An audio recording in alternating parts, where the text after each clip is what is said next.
আজকে দেখো তোমাদের পরিপাক, শোষণ ও বিপাক চ্যাপ্টার আছে। বিপাক সম্পর্কে আজকে আমরা পড়ব। তা প্রথমেই বলি যে বিপাক কি জিনিস, যাকে ইংরেজিতে বলা হয় মেটাবলিজম। যাকে ইংরেজিতে বলা হয় মেটাবলিজম, অর্থাৎ বিপাক কি জিনিস।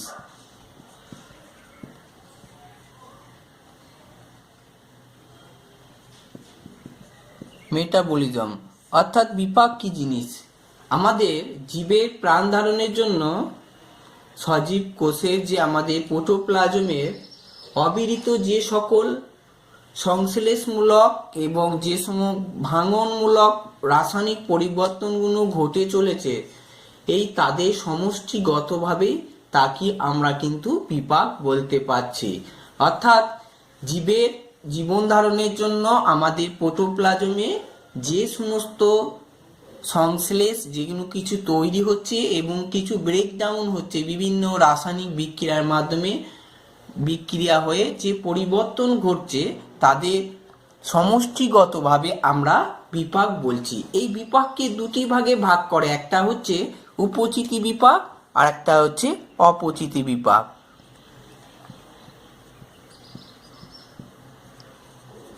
আর একটা হচ্ছে অপচিতি বিপাক। উপচিতি বিপাক হচ্ছে কি? উপচিতি বিপাক হচ্ছে যে প্রক্রিয়ায় আমাদের জীবদের শুষ্ক ওজন যখন বৃদ্ধি পায়, যে গঠনমূলক প্রক্রিয়ায় আমাদের জীবদের শুষ্ক ওজন বৃদ্ধি পায় তাকে আমরা বলছি উপচিতি বিপাক। আর কি হচ্ছে অপচিতি বিপাক? এই অপচিতি বিপাক হচ্ছে যে গঠনমূলক প্রক্রিয়ায় কিন্তু উপচিতি বিপাক হচ্ছে জীবদের শুষ্ক ওজন কিন্তু বৃদ্ধি পাচ্ছে গঠনমূলক প্রক্রিয়ায়।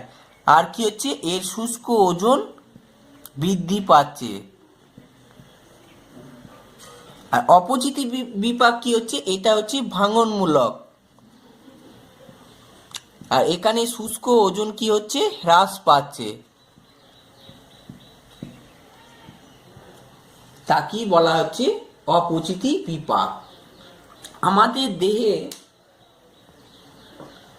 দেহে দেখো কার্বোহাইড্রেট বিপাকের অনেকগুলো স্টেপ আছে। সেই স্টেপগুলো সম্পর্কে আজকে আমরা এক একটা করে প্রত্যেকটা কিন্তু পড়ব। আমাদের দেহে কার্বোহাইড্রেট বিপাকে যে সমস্ত স্টেপগুলো আছে, প্রথম হচ্ছে সঞ্চয়। কিভাবে কার্বোহাইড্রেট বিপাক যে সঞ্চয় হচ্ছে আমাদের অন্ত্রের মাধ্যমে কার্বোহাইড্রেট বিপাকের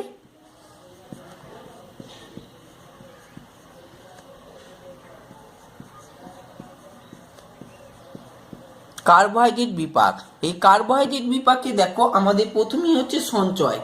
অন্ত্রের মাধ্যমে আমাদের শোষিত কার্বোহাইড্রেট তথা গ্লুকোজ আমাদের দেহে পেশি এবং যকৃতে ভবিষ্যতের জন্য গ্লাইকোজেন রূপে কিন্তু সঞ্চিত থাকে। এই গ্লুকোজ গ্লাইকোজেন রূপে কিন্তু আমাদের পেশি এবং যকৃতে কিন্তু সঞ্চিত থাকছে। এই প্রক্রিয়ায় অগ্নাশয়ের আমাদের আইলেটস অফ ল্যাঙ্গারহ্যান্সের বিটা কোষ থেকে নিঃসৃত ইনসুলিন হরমোন এতে কিন্তু সাহায্য করছে। তাহলে কি হচ্ছে? প্রথমে গ্লুকোজ আমাদের কি হচ্ছে? গ্লাইকোজেন রূপে সঞ্চয় হচ্ছে। কোথায় হচ্ছে? যকৃৎ এবং পেশিতে আমাদের কিন্তু সঞ্চয় হচ্ছে। এই সঞ্চয়ে কে সাহায্য করছে? আমাদের অগ্নাশয়ে আইলেটস অফ ল্যাঙ্গারহ্যান্সের বিটা কোষ থেকে যে হরমোন নিঃসৃত হচ্ছে সেই হরমোনটির নাম হচ্ছে ইনসুলিন। এই ইনসুলিন হরমোন কিন্তু এতে সাহায্য করছে। এই কার্বোহাইড্রেট উৎসেচকের আমরা সঞ্চয়ের মধ্যে প্রথম যে ধাপটি দেখব সেটা হচ্ছে গ্লাইকোজেনেসিস। আমরা দেখব গ্লাইকোজেনেসিস।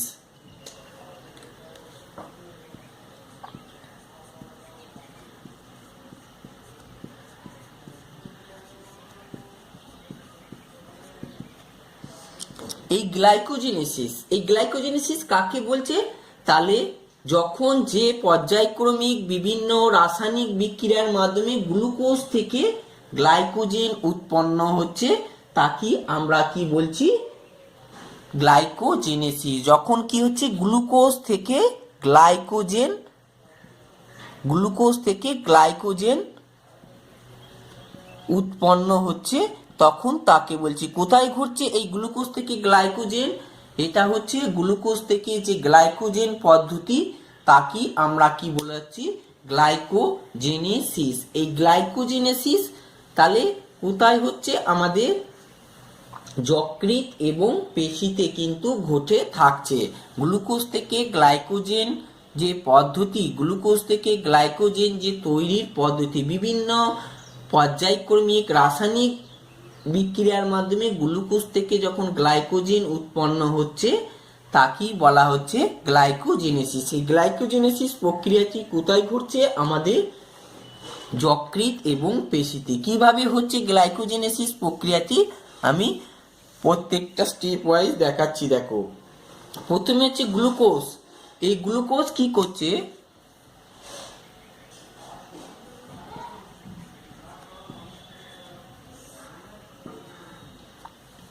এই গ্লুকোজ কি করছে? প্রথমে হেক্সোকাইনেজ,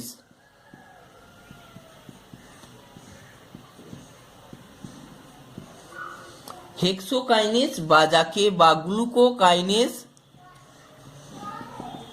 এই উৎসেচকের সাহায্যে কি হচ্ছে? প্রথমে গ্লুকোজ 6 ফসফেট উৎপন্ন করছে।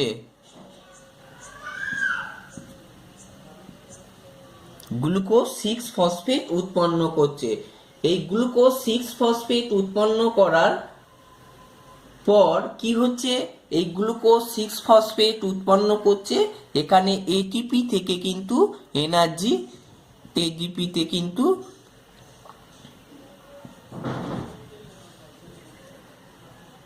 এখানে গ্লুকোজ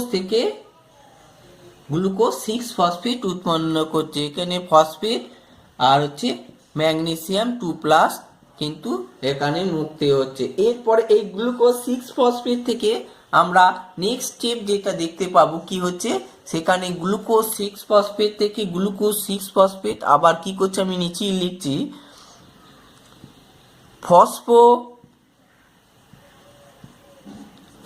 গ্লুকোমিউটেজ। এই উৎসেচকের সাহায্যে কিন্তু কি করছে?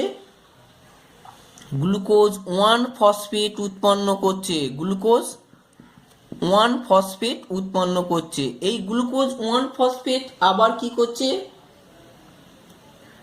এই গ্লুকোজ, তাহলে কি হচ্ছে? এই গ্লুকোজ 1 ফসফেট আবার হচ্ছে কি?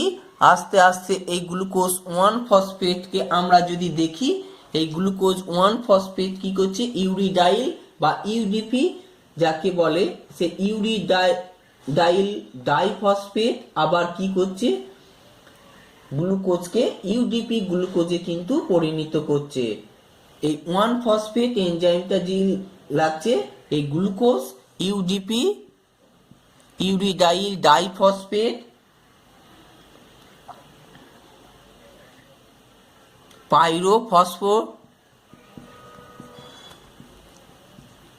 পাইরোফসফোরাইলেজ, এই উৎসেচকের সাহায্যে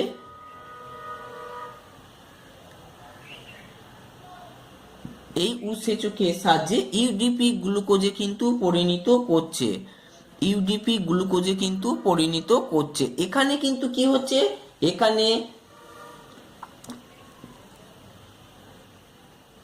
এখানে কিন্তু কি হচ্ছে? ইউরিডাইল ডাইফসফেট থেকে ফসফেট বেরিয়ে যাচ্ছে, মানে অজৈব যে পাইরোফসফেট বেরিয়ে যাচ্ছে, তার ফলে কিন্তু ইউডিপি গ্লুকোজে পরিণত হচ্ছে। এই ইউডিপি গ্লুকোজ আবার কি হচ্ছে? আস্তে আস্তে এই ইউডিপি যে গ্লুকোজ সেটা কিন্তু হচ্ছে গ্লাইকোজেন। এই ইউডিপি গ্লুকোজ আবার কি করছে?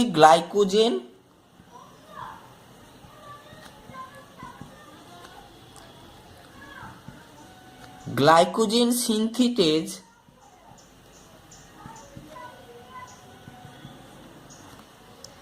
উৎসেচকের সাহায্যে গ্লাইকোজেনে পরিণত করছে। এই প্রসেসের ভাবে গ্লাইকোজেন উৎপন্ন করছে। এইভাবে গ্লুকোজ থেকে কিন্তু আমরা গ্লাইকোজেন উৎপন্ন হচ্ছে। প্রথমে গ্লুকোজ কি করছে? হেক্সোকাইনেজ উৎসেচকের সাহায্যে হেক্সোকাইনেজ উৎসেচকের সাহায্যে প্রথমে গ্লুকোজ 6 ফসফেট করছে, সেখানে এটিপি থেকে অ্যাডিনোসিন ট্রাইফসফেট থেকে অ্যাডিনোসিন ডাইফসফেট হচ্ছে এই যাচ্ছে। তারপর সেখানে ফসফোগ্লুকোমিউটেজ উৎসেচকের সাহায্যে গ্লুকোজ 1 ফসফেট, আবার গ্লুকোজ 1 ফসফেটকে ইউরিডাইল ডাইফসফেট পাইরো ফসফোরাইলেজ এনজাইমের মাধ্যমে ইউডিপি গ্লুকোজ করছে। ইউডিপি গ্লুকোজকে আবার গ্লাইকোজেন সিনথেজ উৎসেচকের সাহায্যে গ্লাইকোজেনে পরিণত করছে। এইভাবে কিন্তু কার্বোহাইড্রেটের সঞ্চয়ের ধাপগুলো গ্লাইকোজেনেসিস প্রক্রিয়ায় গ্লুকোজ থেকে আমরা গ্লাইকোজেন উৎপন্ন করতে পারছি। এইভাবে কিন্তু গ্লুকোজ থেকে গ্লাইকোজেন আমাদের যকৃৎ এবং পেশিতে কিন্তু সঞ্চয় হচ্ছে। এইখানে এই কার্বোহাইড্রেট থেকে আমাদের যে শোষণ প্রক্রিয়ায় তাপ শক্তি উৎপন্ন হচ্ছে সাধারণত দুটি, একটা অবাধ শোষণ প্রক্রিয়ায়, একটা অক্সিজেনের উপস্থিতিতে হচ্ছে, আর একটা হচ্ছে অক্সিজেনের অনুপস্থিতিতে হচ্ছে, যাকে একটা হচ্ছে সবাত শোষণ আর একটা হচ্ছে অবাধ শোষণ। এই দুটি পর্যায়ে কিন্তু শোষণের দুটি পর্যায়ে কিন্তু আমাদের কার্বোহাইড্রেটের বিপাকগুলো কিন্তু হচ্ছে। এদের মধ্যে যে সবাত শোষণ প্রক্রিয়ায় কি হচ্ছে, গ্লাইকোলাইসিস প্রক্রিয়া হচ্ছে, আর গ্লাইকোলাইসিস ক্রেবস চক্র, এবং অবাধ শোষণ প্রক্রিয়ায় কেবলমাত্র একটি পর্যায়ে কিন্তু সম্পূর্ণ হয়ে যাচ্ছে। এরপরে আমরা দেখব গ্লাইকোলাইসিস প্রক্রিয়া, মানে সবাত শোষণ প্রক্রিয়া গ্লাইকোলাইসিস আমাদের যে প্রক্রিয়াটি আছে সেই গ্লাইকোলাইসিস প্রক্রিয়াটি আমরা দেখব। গ্লাইকোলাইসিস প্রক্রিয়ায় কি হচ্ছে,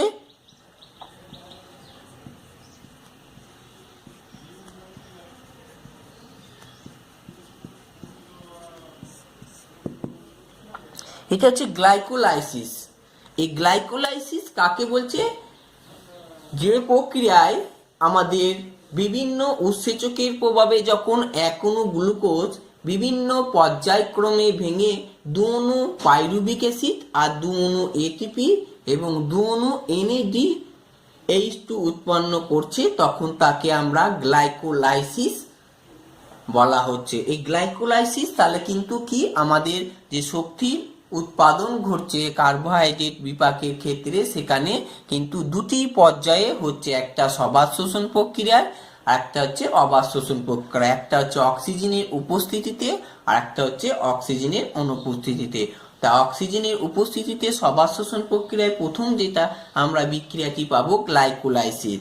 গ্লাইকোলাইসিস তাহলে বিভিন্ন রকম উৎসেচকের প্রভাবে যখন এক অণু গ্লুকোজকে ভেঙে দু অণু পাইরুভিক অ্যাসিড এবং দু অণু এটিপি এবং দু অণু NADH2 উৎপন্ন হচ্ছে, তখন তাকে আমরা গ্লাইকোলাইসিস বলি। এই গ্লাইকোলাইসিস বিক্রিয়াটি আমাদের সজীব কোষের সাইটোপ্লাজমে হয়ে থাকছে। আর এই গ্লাইকোলাইসিস প্রক্রিয়াটিকে EMP পথ বলা হচ্ছে, কারণ তিনজন বিজ্ঞানী প্রথম এই বিক্রিয়াটি সম্পর্কে এমবোডেন, মেয়ারহফ আর হচ্ছে পার্নেস, সেই জন্য EMP এই তিনটে বিজ্ঞানীর নাম অনুসারে গ্লাইকোলাইসিস প্রক্রিয়াটি প্রথম কিন্তু এরা পর্যায়ক্রমিকভাবে আবিষ্কার করেছিলেন বা পর্যবেক্ষণ করেছিলেন। সেই জন্য এই তিনজন বিজ্ঞানীর নাম অনুসারে গ্লাইকোলাইসিস প্রক্রিয়াটিকে আমরা কিন্তু EMP পথ বলছি। এই গ্লাইকোলাইসিস প্রক্রিয়াটি কিন্তু কোথায় হচ্ছে, সজীব কোষের সাইটোপ্লাজমে ঘটে থাকছে, অক্সিজেনের উপস্থিতিতে, O2-র উপস্থিতিতে কিন্তু ঘটে থাকছে। এই প্রক্রিয়াটি ঘটে থাকছে। এখানে কিন্তু কি হচ্ছে, গ্লাইকোলাইসিস প্রক্রিয়ায় দু অণু এক অণু গ্লুকোজকে ভেঙে দু অণু এটিপি এবং দু অণু পাইরুভিক অ্যাসিড এবং দু অণু NADH2 উৎপন্ন হচ্ছে, তাকেই বলা হচ্ছে গ্লাইকোলাইসিস প্রক্রিয়া। এই গ্লাইকোলাইসিস প্রক্রিয়ার প্রত্যেকটা স্টেপ অনুযায়ী প্রথমে আমাদের দেখতে হবে সেইগুলো। গ্লাইকোলাইসিস প্রক্রিয়ায় আমি তোমাদের দেখাচ্ছি, দেখো প্রত্যেকটা স্টেপ কিভাবে আছে, প্রত্যেকটা এরকম লেখা সম্ভব নয়। তোমরা প্রথমে দেখতে পাচ্ছ গ্লাইকোলাইসিস প্রক্রিয়ার প্রথমে তোমরা যেটা দেখতে পাচ্ছ কি, গ্লুকোজ, এই গ্লুকোজ থেকে কিন্তু কি হচ্ছে, গ্লুকোজ থেকে প্রথমে আমরা দেখতে পাচ্ছি গ্লুকোজ থেকে এটিপি থেকে এডিপি হচ্ছে, সেখানে ফসফেট প্লাস Mg2+ হচ্ছে হেক্সোকাইনেজ উৎসেচকের সাহায্যে হচ্ছে, সেখান থেকে গ্লুকোজ 6 ফসফেট উৎপন্ন হচ্ছে। তারপরে স্টেপ এই গ্লুকোজ 6 ফসফেটকে আবার ফ্রুক্টোজ 6 ফসফেটে রূপান্তরিত করছে ফসফোগ্লুকো আইসোমারেজ উৎসেচকের সাহায্যে। আবার এই গ্লুকোজ 6 ফসফেটকে ফ্রুক্টোজ 1,6-20 ফসফেট উৎপন্ন করছে, সেখানে আবার অ্যালডোলেজ উৎসেচকের সাহায্যে দুটি ভাগে ভাগ করা হচ্ছে, সেখানে গ্লিসারালডিহাইড 3 ফসফেট আর হচ্ছে ডাইহাইড্রক্সি অ্যাসিটোন ফসফেট। আবার গ্লিসারালডিহাইড 3 ফসফেট ডিহাইড্রো উৎসেচকের সাহায্যে কিন্তু কি করছে 1,3 ডাইফসফোগ্লিসারিক অ্যাসিড, আর হচ্ছে সেখান থেকে আবার কিন্তু 3 ফসফোগ্লিসারিক অ্যাসিড, সেখান থেকে কিন্তু 2 ফসফোগ্লিসারিক অ্যাসিড, সেখান থেকে ফসফেনল পাইরুবিক অ্যাসিড, সেখান থেকে পাইরুবিক অ্যাসিড উৎপন্ন হচ্ছে। এতদূর পর্যন্ত কিন্তু আমরা কি পেলাম, 2 অণু এটিপি পেলাম। 1 অণু এটিপি দেখবে এখানে উৎপন্ন হচ্ছে লাস্ট স্টেপে, যেখানে ফসফোএনল পাইরুভেট থেকে কি হচ্ছে পাইরুবিক অ্যাসিড উৎপন্ন হচ্ছে, এখানে এডিপি থেকে এটিপি উৎপন্ন হচ্ছে 1 অণু। আর হচ্ছে আমরা এখানে দেখব যে 1,3 ডাইফসফোগ্লিসারিক অ্যাসিড থেকে যখন 3 ফসফোগ্লিসারিক উৎপন্ন হচ্ছে, তখন এখানে কিন্তু আমরা এটিপি উৎপন্ন হচ্ছে। আর 2 অণু NADH উৎপন্ন হচ্ছে, এখানে দেখবে যে NADH2 উৎপন্ন হচ্ছে, এখানে কিন্তু 2 অণু আমরা NAD+ থেকে NADH2+, 2 অণু কিন্তু NADH2 উৎপন্ন হচ্ছে এই প্রক্রিয়ায়, আর 2 অণু কিন্তু পাইরুবিক অ্যাসিড উৎপন্ন হচ্ছে। এইভাবে কিন্তু গ্লুকোজ থেকে কিন্তু পাইরুবিক অ্যাসিড যে হচ্ছে, এটা কিন্তু কি হচ্ছে, এটা আমাদের সবাত শোষণ প্রক্রিয়ার মাধ্যমে হয়ে থাকছে। এছাড়া অবাত শোষণের ক্ষেত্রে কার্বোহাইড্রেটের যে অসম্পূর্ণ জারণ থাকছে, সেই জারণের ফলে কিন্তু পাইরুবিক অ্যাসিড, আবার পাইরুবিক অ্যাসিড অবাত শোষণের ক্ষেত্রে কার্বোহাইড্রেটের যে অসম্পূর্ণ জারণের ফলে পাইরুবিক অ্যাসিড পাওয়া কিন্তু যাচ্ছে না, এক্ষেত্রে ল্যাকটিক অ্যাসিড উৎপন্ন হয়ে থাকছে। এক্ষেত্রে ফসফোএনল পাইরুবিক অ্যাসিড থেকে কিন্তু এনল পাইরুবিক অ্যাসিড, এবং এনল পাইরুবিক অ্যাসিড থেকে কিটো পাইরুবিক অ্যাসিড থেকে কিন্তু আবার আমরা